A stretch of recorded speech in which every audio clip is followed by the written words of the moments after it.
দেখো বন্ধুরা, কত নরম হয়েছে, একদম কেটে যাচ্ছে। ভেতরে রস দিয়ে দারুণ সুস্বাদু একটা রেসিপি তোমাদের সাথে শেয়ার করলাম। নমস্কার বন্ধুরা, আজ বানাবো ওলের রসপুলি। ওলটা এইভাবে টুকরো করে কেটে নিলাম, এবার সেদ্ধ করে নেব। ওলটা সেদ্ধ হতে থাক, আমি একটু নারকেলটা কুড়ে নেব। আমি হাফ মালা মতো নারকেল কুড়িয়ে নিলাম। রসপুলির জন্য বানিয়ে নেব একটু চিনির রস।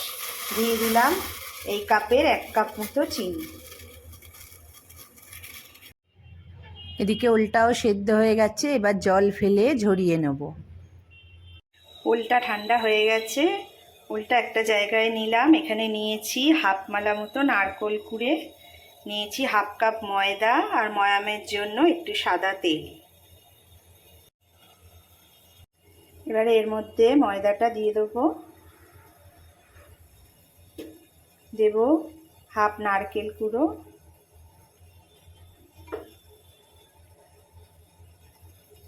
এবার ভালো করে মেখে নেব।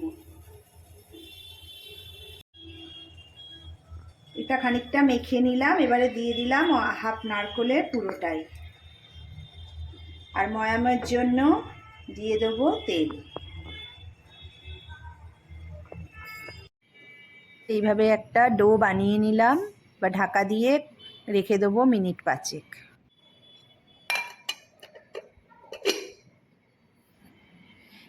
এবারে হাতে মাখিয়ে নিলাম একটুখানি সাদা তেল।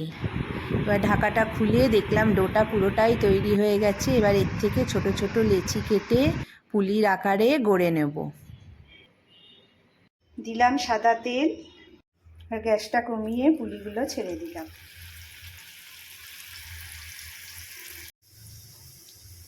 এগুলোকে এবার লাল করে ভেজে নেব।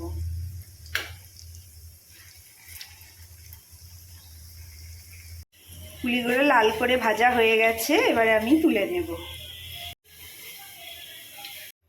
এগুলো তুলে নিলাম, এবার দিয়ে দেবো ওপর থেকে গরম চিনির রস। এটা দেওয়ার পরে বেশ খানিকক্ষণ ভিজিয়ে রাখতে হবে। রসটা এর মধ্যে ঢুকলে তার পুলিগুলো খুবই নরম হয়ে যাবে। চিনি রসটা গরমই দিয়ে দিতে হবে। এবার আমি একটা ঢাকা দিয়ে রেখে দেব। তৈরি হয়ে গেল ওলের রসপুলি। তোমাদের কেমন লাগলো অবশ্যই জানিও। খুব নরম সুস্বাদু একটা মিষ্টি রেসিপি।